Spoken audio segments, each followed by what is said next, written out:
तो इस प्रोजेक्ट पे आए तो आप ये वीडियो जो ब्लॉग आप देख रहे हैं इसमें हमारे साथ विवेक जी हैं और आपके 2 छोटे भाई, आपकी 3 दुकानें हैं जिस पे मशरूम बिकता है और लगभग 10 साल लगभग 7-8 10 साल। हाँ, 10 साल से आप मशरूम सेल्स करते हैं और अभी अपना खुद का उगाने का पहला प्रयास कर रहे हैं और बहुत ही अनुशासन के साथ चीज़ें हो रही हैं। और इस प्रोजेक्ट में ये प्रतापगढ़ में ही लोकल प्रोजेक्ट है, मेरे पड़ोस में ही है।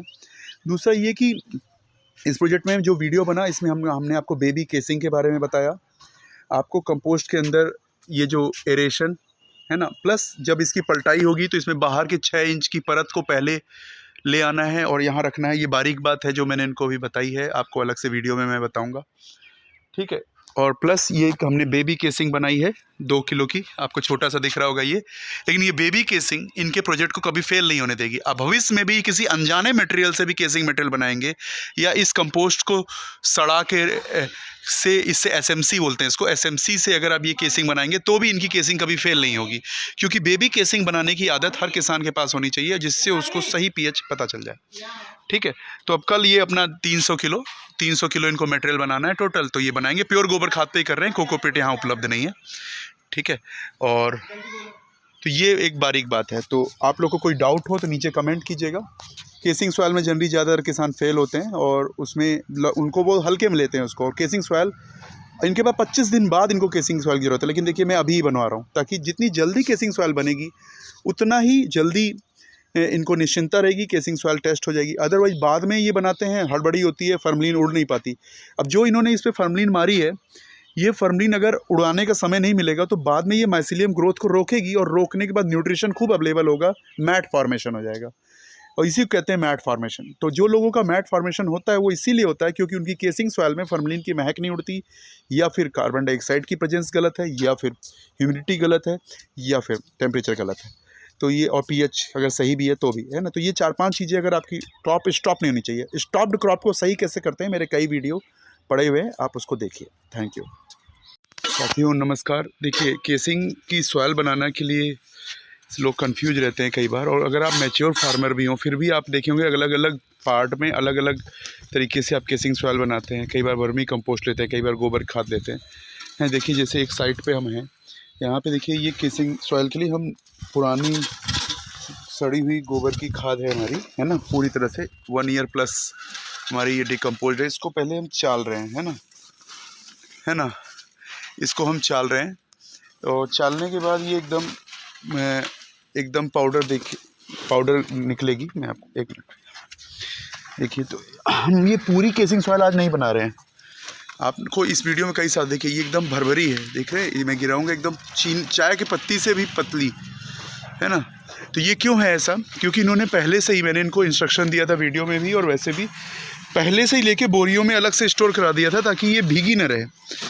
तो भैया ने ये सावधानी बहुत अच्छी करी कि पहली बात तो गोबर की खाद जिससे केसिंग बनाने वाले उसको सुरक्षित रखिए। आप चाहे कोकोपीट से बनाएं, वर्मी कंपोस्ट से बनाएं, काली मिट्टी से बनाएं, आप अपने 2-4 महीने का माल जो केसिंग सॉइल में लगता है उसको पहले से कहीं स्टोर में रखिए। दूसरा ये देखिए, कल ही हमने इसकी कंपोस्ट बनाई है, हमने कंपोस्ट बनाने के अगले दिन ही केसिंग सॉइल बनाना शुरू कर दिया। ये बहुत अच्छी प्रैक्टिस है क्योंकि इससे इसको फॉर्मलिन डाल के जब हम स्टरलाइज करेंगे, फॉर्मलिन को उड़ाने का भी हमें समय मिलेगा, कोई हड़बड़ी। अगर हम इसको बिजाई करने के बाद केसिंग सॉइल बनाना शुरू करते हैं तो हमारा, क्योंकि ये एसी फार्म होने वाला है, एसी लग के, तो इसमें बहुत फटाफट माइसीलियम रन करेगा, तो हमें सिर्फ 6-7 दिन का समय मिलेगा केसिंग सॉइल बनाने के लिए, जो कि इनफ नहीं है अगर हम फॉर्मलिन से स्टरलाइज करें। देखिए तो अभी हम क्या करने वाले हैं, एक और बात है, मैंने वीडियोस में बताया बेबी केसिंग के बारे में कि हमें यहाँ पे 250 किलो केसिंग तैयार करनी है, लेकिन 250 किलो हम नहीं कर रहे हैं, ये काम कल करेंगे भैया। लेकिन हम पहले बेबी केसिंग बनाएंगे जो कि 2-4 किलो की है। उससे क्या है, हमारा फार्मूला बन जाएगा। अभी आप कहेंगे क्या फार्मूला फिक्स नहीं है? फार्मूला तो मैं जानता हूँ, मैं वही करता हूँ। नहीं, फार्मूला फिक्स नहीं है, क्योंकि हमारा जो ये गोबर खाद है ना, इसकी उम्र अलग अलग होती है और अलग अलग कंडीशन में पड़ा होता है। तो या फिर मुर्गी की खाद, आपके वर्मी कंपोस्ट यूज़ कर रहे हैं, कोकोपीट यूज़ कर रहे हैं, आप काली मिट्टी यूज़ कर रहे हैं, केसिंग में डिफरेंट टाइप ऑफ रेत यूज कर रहे हैं, तो उसका पीएच अलग अलग होता है और अलग अलग मौसम में अलग अलग होता है। तो आप नहीं कह सकते कि आपने जो इनिशियल मटेरियल लाया है उसमें कितना चूना कैल्शियम मिलाना है, कितना जिप्सम मिलाना है, उसका पीएच कैसे सेट करना है केसिंग का। इसीलिए जब आप मटेरियल को लाएं तो पहले उसका एक छोटा पैमाने पे 1-2 किलो 4 किलो उसका पहले छोटी केसिंग सॉइल तुरंत बना के उसका पीएच टेस्ट कर लीजिए। अगर आपका पीएच बैलेंस हो जाए 24 घंटे में, तब आप उसी फार्मूले को 500 किलो 1000 किलो पे लगाइए। एक बार अगर आपने पूरे 1000 किलो में चूना और जिप्सम ये सब चीज़ें मिला दी और फिर आपको लगता है आपका पीएच तो 8.5 आ रहा है, 9 आ रहा है, या फिर आपका पीएच डाउन आ रहा है, 6 आ रहा है ना, तो अभी हम इसकी जो चल रहे हैं इसका हम पीएच मेजर करने वाले हैं, ठीक है। और बेबी केसिंग का पीएच मेजर करके ही हम आगे अपनी फुल केसिंग का फार्मूला तय करेंगे। यानी केसिंग के लिए मैं ये नहीं कहना चाह रहा, फार्मूला है लेकिन वो फार्मूला वेल रिकमेंडेड नहीं है। अलग अलग रीजन में और आपके ही घर में 2 गोबर खाद आएगी, दोनों का पीएच अलग दिखेगा, उसकी एज के कारण, उसके कंट्री उसमें क्या क्या कंट्रीब्यूशंस हुए हैं उसके कारण, ठीक है।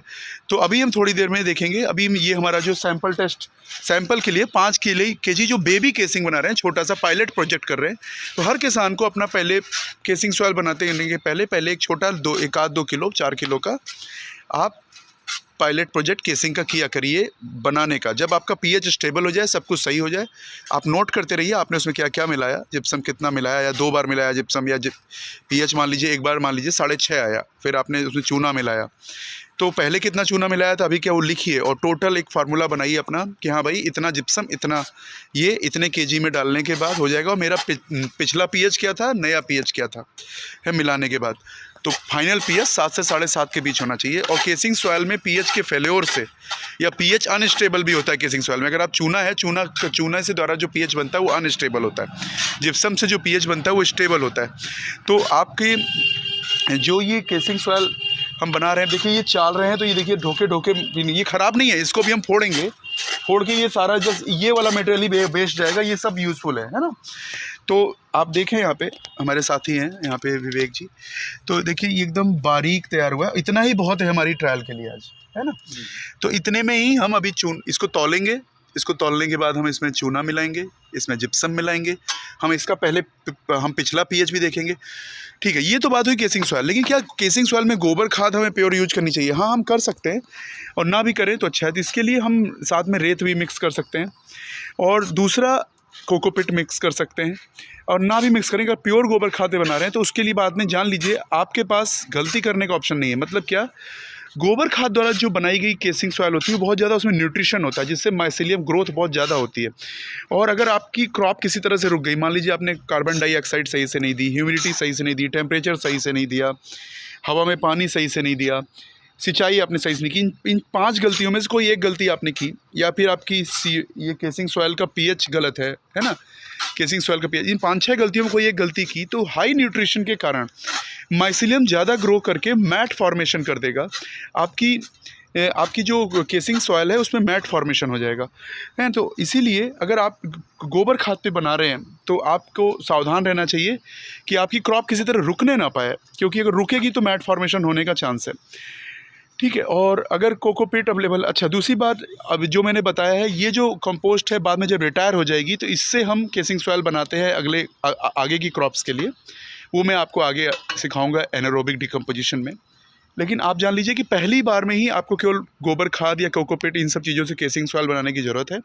दूसरे साल से आपकी जो इस साल की मशरूम कंपोस्ट बची हुई है ना, वो अगले साल तक केसिंग सॉइल में कन्वर्ट की जाती है, यानी केसिंग सॉइल फ्री होती है सबके लिए। तो ये बहुत ही वैल्यूबल वीडियो है। इसमें over nutrition of casing, pilot project of casing, casing के पीएच बैलेंस प्लस केसिंग के रीयूज, है ना। अच्छा, ये जो केसिंग सॉइल हम बनाएंगे ये दोबारा दूसरी क्रॉप में भी निकाल के यूज हो जाती है, ये भी आपको जानने की ज़रूरत है। और जो हमारे मेंबरशिप वाले वीडियोज़ हैं यूट्यूब पे, है ना, उसमें हमने इसके बारे में डाल रखा है डिटेल्स, और भी डिटेल्स उसमें डाल रहे हैं हम, तो आप उसको देखिएगा। लेकिन ये जो हमने कल ही इसको कवर किया है, इसका हमने कल कोई वीडियो नहीं बनाया, क्या है ना। तो ये हमारी कंपोस्ट बन रही है पाइप विधि से, ठीक है। और अभी हम इसका टेम्परेचर चेक करेंगे। अगर टेम्परेचर काफ़ी है, इसमें गर्मी मुझे बाहर से ही पता चल रही है, अगर मुझे ओवर टेम्परेचरिंग लगेगी तो मैं ये पाइप के आगे का मुँह खोल दूँगा। देखिए ये जो आप पाइप देख रहे हैं ना, ये पाइप का मुंह मैं खोल दूंगा। अंदर टेम्परेचर तो खूब बना है ना, बाहर से ही हमको पता चल रहा है कि ये काफ़ी गर्म है ना। तो ये जो अभी खोलेंगे तो इसको भी हम आपको दिखाएंगे। ये हमने जो अपना सैंपल में गोबर खाद को चाला है, और ये देखिए एकदम भुरभुरी है ना। और आप देख पा रहे हैं इसका पीएच जो है, अगर आप देख पाएँ तो इसका पीएच जो है 7.5 से जस्ट सरप्लस है थोड़ा सा, 7.6 भी कह सकते हैं, 7.7 भी कह सकते हैं आप, ठीक है। इसका पीएच जो है थोड़ा, तो इसमें जो हमने अभी इनकी पीएच चेक किया, जो हमारा केसिंग बनाने के पहले जो गोबर खाद है, इसमें 7.7 के आसपास इसमें हमको पता चला इसका, और हमको तो लाना है 7.2, 7.3 ऐसा कुछ लेके आना है। इसका मतलब हमको पीएच कम करना है, तो हम चूना और जिप्सम दोनों मिलाने वाले हैं। 5% की रेटिंग रहती है लगभग, जैसे कि 100 किलो है तो उसमें 5 किलो, तो 5 किलो में 2.5 किलो हम मिला सकते हैं जिप्सम, 2.5 किलो हमने मिला दिया चूना। लेकिन हम इसमें चूने को थोड़ा डोमिनेट कराएंगे, 3 किलो चूना करेंगे और 2 किलो जिप्सम करेंगे, 100 किलो की रेटिंग में बात कर रहा हूँ। तो फिलहाल अभी हम उनका 2-3 किलो वेट करा रहे हैं, और 2 किलो के हिसाब से अगर हम देखें तो हमारा 5% 2 किलो के हिसाब से कितना हो गया, 2000, हाँ 20 ग्राम 1%, 100 ग्राम, 100 ग्राम टोटल। तो उसमें हमको नियम से 50 ग्राम जिप्सम, 50 ग्राम ये चूना मिलाना चाहिए, 2.5 किलो के रेटिंग से 100 में 2.5%। तो 50 ग्राम हमको जिप्सम, 50 ग्राम चूना मिलाना चाहिए, लेकिन हम मिलाएंगे 40 और 60। तो चूने को थोड़ा डोमिनेट कराएंगे, मतलब 60 ग्राम हमने चूना कर दिया, 40 ग्राम कर दिया, ये 2 किलो की बात कर रहा हूँ। तो अभी मेरे अनुभव के हिसाब से मैं ये कर रहा हूँ, हो सकता है मेरा अनुभव गलत निकले, है ना, हो सकता है कि ये पीएच हर बार अलग हो। कई बार आप देखेंगे 8.5 पीएच की आपके पास वर्मी कंपोस्ट आएगी, कई बार ऐसा होगा आपका पीएच प्रॉपर बहुत दिन से भीग गई है वो, उस वजह से उसका पीएच डिसबैलेंस हो जाता है, बहुत सारे कारण होते हैं, ठीक है। तो ये पायलट प्रोजेक्ट करने के पहले की हमने अभी रिकॉर्ड की रीडिंग, और अभी मिक्सिंग करने के बाद हम इसके पीएच को डाउन करके लाएंगे। और पीएच कई बार तुरंत डाउन नहीं होता, और डाउन होता तो स्टेबल नहीं होता, इसीलिए 24 घंटे बाद इसका पीएच फिर से लेंगे, और जो फार्मूला तैयार होगा, मान लीजिए 65 ग्राम और 35 ग्राम का तैयार हुआ कि भैया 2 किलो में 65 ग्राम चूना और 35 ग्राम जिप्सम पड़ेगा, तो उसी फार्मूले को हम 200 किलो पे 100 गुना कर देंगे, है ना, या फिर तो ऐसे कैलकुलेट किया जाता है केसिंग का पीएच। तो आइए देखते हैं, अभी थोड़ी देर में हमारा वजन हो जाए, वेट मशीन यहाँ नहीं है, वेट कराने गए हैं गोबर खाद को, तो वेट हो जाएगा, उसमें जितना केजी रहेगा उसी हिसाब से हम इसमें मिक्सिंग करेंगे। साथियों देखिए कल, हाँ जीरो तो वो अपने आप हो जाएगा। देखिए साथियों, कल हमने यहाँ पे कंपोस्ट बनाई, अब हमको डिसाइड करना है, ठंड का मौसम था इसलिए हमने मुंह बंद कर रखा है। मान लीजिए अब हम गर्मियाँ आ रही हैं, तो अब हम पाइप विधि में पाइप का मुंह खुला ही रखेंगे ताकि ओवर टेम्परेचरिंग की प्रॉब्लम ना हो। तो अभी टेम्परेचर मेजर कर रहे हैं, पहला ही दिन है, और पहला दिन क्या, पहले 12 घंटे हैं। पहले 12 घंटे में हमको लगता है ये अभी टेम्परेचर 46 है, लेकिन अभी बढ़ के अभी मेजर कर रहा है, 5-8 लगता है पूरा टेम्परेचर लेने में, और ये बाहरी सतह, अंदर का तो और ज़्यादा होगा, है ना। और हमें अमोनिया की स्मेल चेक करनी है, बहुत तेज़ अंदर से भाप मार रहा है ना, गर्मी है, तो इसीलिए अभी हम इसमें कट लगाएंगे ब्लेड से, है ना। एक ब्लेड की व्यवस्था आप देख लीजिए, कुछ छोटी छेद करने के लिए कुछ भी। देखिए इसका 47 डिग्री टेम्परेचर आ रहा है डे 1 पे, और मुझे पूरा शक है कि ये हाई टेम्परेचर वाली कंपोस्ट ना बन जाए, और मतलब रोटी पकानी है लेकिन रोटी जलानी नहीं है जी, है ना। तो बहुत हाई टेम्परेचर ना हो और कंपोस्ट हमारी एनारोबिक ना हो, इसलिए हम क्या करेंगे, अभी इसके ऊपर जो पाइप है इसका मुंह खोल के रस्सियों से बांध देंगे, है ना, तो इस जगह पे, जिससे कि हवा सर्कुलेट होती रहे, दोनों साइड से हम ऐसा करेंगे, और जितनी इसको हवा मिलेगी उतनी अच्छी कंपोस्ट ये बनेगी, ठीक है। 2 छेद मैंने खोले हैं, थोड़ा हाफ कट लेकर, है ना। ज़्यादा बड़ा इसको खोल देंगे तो क्या नुकसान है, यहाँ से मक्खियाँ घुस जाएंगी अंदर, हमको हवा तो जाने देना है, मक्खियाँ नहीं घुसने देना है।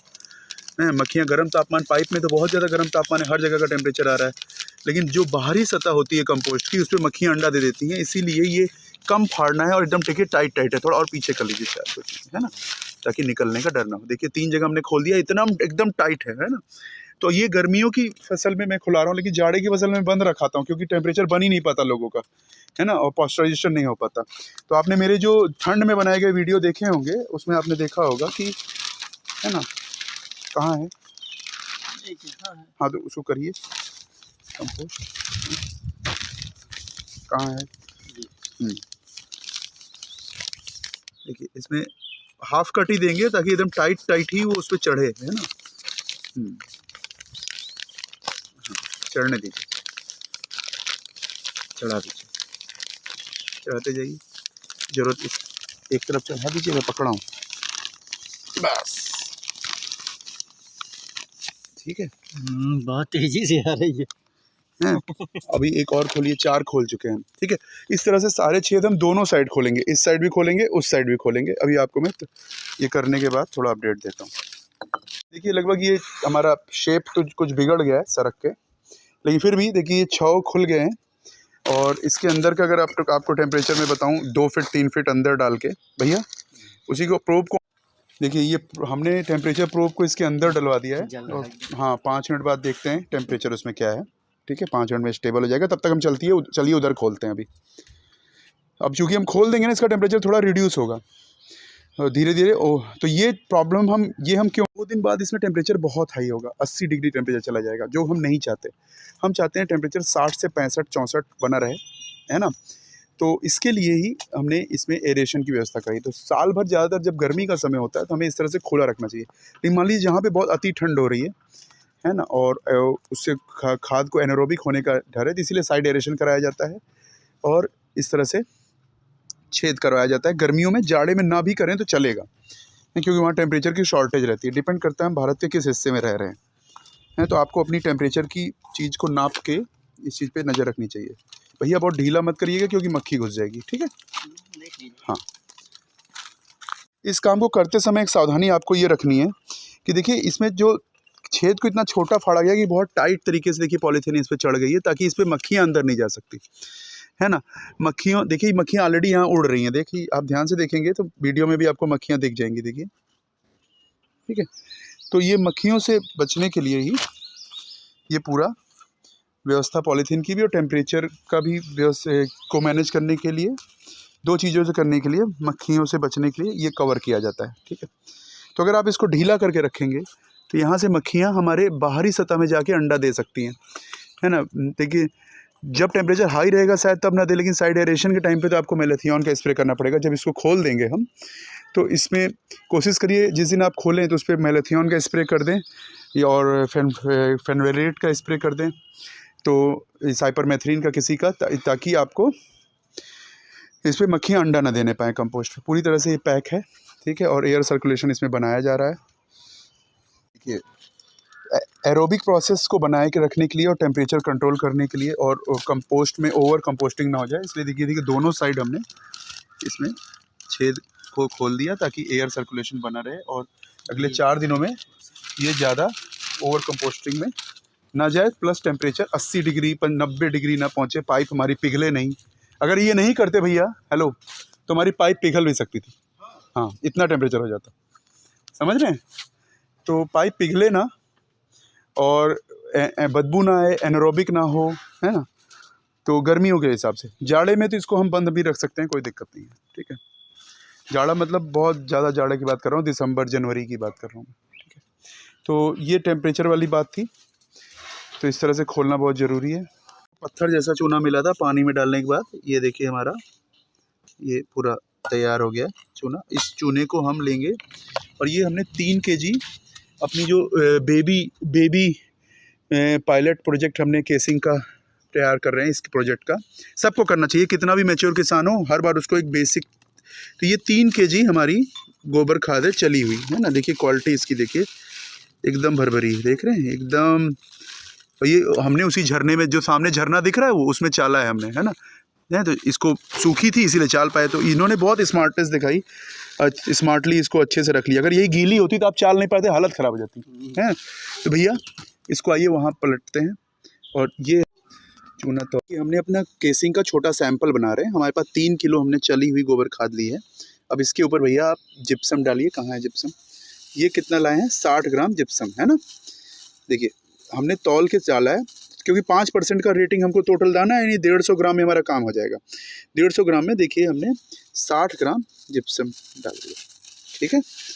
और अब हम चूना डाल रहे हैं, 80 ग्राम डाल रहे हैं। चूना हम ज़्यादा क्यों डाल रहे हैं? क्योंकि हमारा pH ज़्यादा है। ये जो हमने ली है ना, अभी आपको नापा था थोड़ी देर पहले, 7.7 के आसपास था। तो हमको pH घटाना है, इसलिए चूने को थोड़ा हम अधिक डाल रहे हैं। अब डाल दीजिए जो भी है उसमें अधिक डाल दीजिए, वहाँ से और ले लीजिए अगर आपको कम लग रहा है। इसको हटाने के बाद, हाँ ये गाड़ दीजिए, थोड़ा गाड़ दीजिए। हाँ इसको हटाने के बाद वजन है, इसको लेके वजन है, इसको लेके वजन था ना, तो इतना ही। और वहाँ थोड़ा सा ले लीजिए, दो चम्मच और ले आइए, बस हो जाएगा, ठीक है। उसी अंदाजे से ले आइए। तो इतना ही। अब देखिए अगर हमने इसको अभी इस चीज़ को अब अंदाजे से नहीं काम करते, तौल के काम करना जरूरी है ना। अब अगर मान लीजिए कल को यही हमको 300 किलो की कंपोस्ट बनानी हो तो इसी मामले में 100 से गुणा कर देंगे, समझ गए भैया। 6 किलो हो जाएगा हमारा। हाँ डाल दीजिए, बस इतना बहुत है। तो ये जो हमने तौल के किया, ये काम तौला गया। ये 80 ग्राम के आसपास लगभग चूना है और 60 ग्राम हमने जिप्सम डाला। अब मिलाइए उसको अच्छे से पूरा, इसको बारीक जितना मिला सकते हैं मिला दीजिए। अपने हाथ उंगलियों में भी लगा, उसी से रगड़ के साफ कर लीजिए पूरा। हाँ, ये जो मिला रहे हैं आप ये मत सोचिए कि अभी पूरी तरह मिल गया है, इसमें बाद में इसमें पानी भी डाला जाएगा, इसमें फॉर्मलिन का स्प्रे भी डाला जाएगा, तो ये पूरी तरह से मिल जाएगा, है ना। अभी इसमें मिक्सचर बाद में भी होना है, तो बाद में इसका पीएच जो है डाउन होगा। कैसे होगा? हाँ, एक गिलास में कोई बर्तन था, वो बल्टी है ना भैया, ले आइए, उसमें थोड़ा सा फॉर्मलिन डालिए। बची है थोड़ी बड़ी फॉर्मलिन, हाँ ले आइए। उसमें वो फार्मिन वो छिड़काव वाली लाएं कि वो? हाँ कोई भी लाइए। पानी बना है क्या? हाँ स्प्रे में, हाँ वो वही ले आइए, वो हमारा उससे भी काम हो जाएगा। ये हमारे पास सैंपल है, और मान लीजिए बड़े रूप में भी होता तो भी हम क्या करेंगे, इसको ऐसे गड्ढा बना लीजिए बीच में, ठीक है। ये खोल लीजिए भैया, इसी से उड़े लेंगे, मशीन चलाएंगे नहीं। इसमें हम इतना डालेंगे कि ये भर जाए, फिर इसको चढ़ा देंगे। थोड़ा पानी डाल दीजिए। तो ये फॉर्मलिन का वाटर डाल रहे हैं। देखिए फॉर्मलिन हमने कल बनाई थी, वो हम इसमें डाल रहे हैं, ठीक है। हाँ जितना सोख ले, ठीक है, और भी सोख सके, सिझता जाएगा ये, और डाल दीजिए। जितना सिझ जाएगा उतना अच्छा, और डाल लीजिए। अभी सिझेगा, पानी सिझे, ये फॉर्मलिन का सोल्यूशन और डाल दीजिए थोड़ा, उतना ही डालिएगा लेकिन अंदाज के थोड़ा। तो ये आप अपने हिसाब से, ये 2% फॉर्मलिन का सोल्यूशन हमने बनाया था कल, वही है। और इसको अब हम इसको ऐसे चढ़ा देंगे, थोड़ी देर में ये सिझ जाएगा। अब क्या होगा, ये पानी और चूना और जिप्सम का जो भी, थोड़ी देर में आप देखेंगे पीएच इसका, अगर अभी हम तुरंत भी पीएच चेक करें तो भी काफ़ी कम आएगा। प्लस कल जो है 24 घंटे बाद इसका पीएच एकदम डाउन हो जाएगा, ठीक है। छोड़ दीजिए, आप कुछ नहीं करना, इसको जितना ज़्यादा से ज़्यादा चढ़ा दें, ये सिझ जाएगा। इसी चीज़ को आप बड़े पैमाने पे करेंगे, समझ गए भैया। तो इसमें हमें नोट करके रखना चाहिए। 3 किलो ये डाला, 60 ग्राम वो डाला है। अगली बार आपको वजन करना पड़ेगा 6 किलो, अपना खुद का तराजू घर का है, मंगा लीजिएगा उसको, फिर वापस बाइक से पहुँचा देंगे, ठीक है। तो देखिए क्या किया, देखिए हमने यहाँ पे क्या किया। हमको पहले हमने अपने गोबर खाद का पीएच मेजर किया था, तो 7.7 था। हमको मान लीजिए 8 भी हो सकता था या डाउन भी हो सकता था। तो जो भी हमारा इनिशियल मटेरियल है उसका जो पीएच था, उससे हमने कम करने के लिए उसमें चूने को ज़्यादा डाला। टोटल में 5% डालना है, तो 2.5% हमको चूना और जिप्सम डालना है। लेकिन 2.5% के बजाय हमने 3% चूना कर दिया और 2% जिप्सम किया, क्योंकि हमको पीएच घटाना था, ठीक है। ये आपके केस में अलग हो सकता है, ठीक है। अलग क्या हो सकता है, घटाना है बढ़ाना, उस हिसाब से आप हमेशा जानिए। चूने से थोड़ा घटता है और जिप्सम से बैलेंसिंग होती है। जिप्सम दोनों काम में काम आता है, चूना हमेशा घटाता ही है पीएच, ठीक है। तो ये हमने जो तैयार किया है, इसका भी हम पीएच मेजर करेंगे। भैया पीएच ले आइए, इंस्टेंट मेजर, पीएच देख रहे हैं कितना होता है ना। और इसके ऊपर आप स्प्रे कर सकते हैं ऊपर से, जैसे नहीं भेजा, कोई दिक्कत नहीं है हमको, इससे स्प्रे कर दीजिए, क्योंकि ये पूरा सीझा नहीं है, पानी कम पड़ गया है। अब इसको ढकना भी होता है, ढक दीजिए, छोड़ दीजिए आप, बस। अब इसको जैसे फॉर्मलिन सोल्यूशन दे दिए। अब मान लीजिए यही हमारी फाइनल केसिंग है, तो इसको ढकेंगे हम। भैया उससे ढक दीजिए, इसी बोरी से इसको ढक दीजिए। इसको ढक के छोड़ देंगे 3 दिन तक, ये ढका रहेगा, 2 दिन तक, समझ गए। मतलब जब आपकी लगे फाइनल सोल्यूशन बन गया 200-300 किलो का, इसको ढक देंगे। अब इस फॉर्मलिन की महक से अंदर के सारे कीड़े मकोड़े मर जाएंगे, ठीक है। बाद में इसको खोल के धूप दिखाएंगे ताकि सारी फॉर्मलिन की महक उड़ जाए, तो क्योंकि अंदर के जो माइसीलियम है ना हमारा, तीसरे दिन इसको खोलेंगे, तीसरे चौथे दिन, है ना। लेकिन अब क्या आएगा वो आप मुझे फोटो भेज दीजिएगा। तो जब आप मुझे फोटो उचित भेजेंगे ना, तो मैं आपको उचित इलाज फोन पे ही बता दूंगा, ठीक है। तो देखिए अब इसका हम इंतजार करेंगे। इससे हमारा केसिंग का पायलट हो गया जी। पायलट मतलब छोटा प्रोजेक्ट, ठीक है। इसको ढक के छोड़ दीजिए बस। तो यही काम आप तो इस प्रोजेक्ट पे आए, तो आप ये वीडियो जो ब्लॉग आप देख रहे हैं, इसमें हमारे साथ विवेक जी हैं, और आपके 2 छोटे भाई, आपकी 3 दुकानें हैं जिस पे मशरूम बिकता है, और लगभग 10 साल लगभग 7-8-10 साल, हाँ 10 साल से आप मशरूम सेल्स करते हैं, और अभी अपना खुद का उगाने का पहला प्रयास कर रहे हैं, और बहुत ही अनुशासन के साथ चीज़ें हो रही हैं। और इस प्रोजेक्ट में, ये प्रतापगढ़ में ही लोकल प्रोजेक्ट है, मेरे पड़ोस में ही है। दूसरा ये कि इस प्रोजेक्ट में जो वीडियो बना इसमें हमने आपको बेबी केसिंग के बारे में बताया, आपको कंपोस्ट के अंदर ये जो एरेशन है ना, प्लस जब इसकी पलटाई होगी तो इसमें बाहर के 6 इंच की परत को पहले ले आना है और यहाँ रखना है। ये बारीक बात है जो मैंने इनको भी बताई है, आपको अलग से वीडियो में मैं बताऊँगा, ठीक है। और प्लस ये एक हमने बेबी केसिंग बनाई है 2 किलो की, आपको छोटा सा दिख रहा होगा ये, लेकिन ये बेबी केसिंग इनके प्रोजेक्ट को कभी फेल नहीं होने देगी। अब भविष्य में भी किसी अनजाने मटेरियल से भी केसिंग मटेरियल बनाएंगे या इस कंपोस्ट को सड़ा के से, इससे एसएमसी बोलते हैं इसको, एसएमसी से अगर आप ये केसिंग बनाएंगे तो भी इनकी केसिंग कभी फेल नहीं होगी, क्योंकि बेबी केसिंग बनाने की आदत हर किसान के पास होनी चाहिए जिससे उसको सही पीएच पता चल जाए, ठीक है। तो अब कल ये अपना 300 किलो इनको मटेरियल बनाना है टोटल, तो ये बनाएंगे। प्योर गोबर खाद पे ही कर रहे हैं, कोकोपीट यहाँ उपलब्ध नहीं है, ठीक है। और तो ये एक बारीक बात है। तो आप लोग को कोई डाउट हो तो नीचे कमेंट कीजिएगा। केसिंग सॉइल में जनरली ज़्यादातर किसान फेल होते हैं और उसमें उनको वो हल्के में लेते हैं उसको, और केसिंग सॉइल इनके पास 25 दिन बाद इनको केसिंग सॉइल की जरूरत है। लेकिन देखिए मैं अभी ही बनवा रहा हूँ, ताकि जितनी जल्दी केसिंग सॉइल बनेगी उतना ही जल्दी इनको निश्चिंता रहेगी, केसिंग सॉइल टेस्ट हो जाएगी। अदरवाइज बाद में ये बनाते हैं, हड़बड़ी होती है, फॉर्मलिन उड़ नहीं पाती। अब जो इन्होंने इस पर फॉर्मलिन मारी है, ये फॉर्मलिन अगर उड़ाने का समय नहीं मिलेगा तो बाद में ये माइसीलियम ग्रोथ को रोकेगी, और रोकने के बाद न्यूट्रिशन खूब अवेलेबल होगा, मैट फॉर्मेशन हो जाएगा, और इसी को कहते हैं मैट फॉर्मेशन। तो जो लोगों का मैट फॉर्मेशन होता है वो इसीलिए होता है क्योंकि उनकी केसिंग सॉइल में फॉर्मलिन की महक नहीं उड़ती, या फिर कार्बन डाइऑक्साइड की प्रेजेंस गलत है, या फिर ह्यूमिडिटी गलत है, या फिर टेम्परेचर गलत है। तो ये, और पीएच अगर सही भी है तो भी है ना। तो ये 4-5 चीज़ें अगर आपकी क्रॉप स्टॉप नहीं होनी चाहिए। स्टॉप्ड क्रॉप को सही कैसे करते हैं, मेरे कई वीडियो पड़े हुए हैं, आप उसको देखिए। Thank you.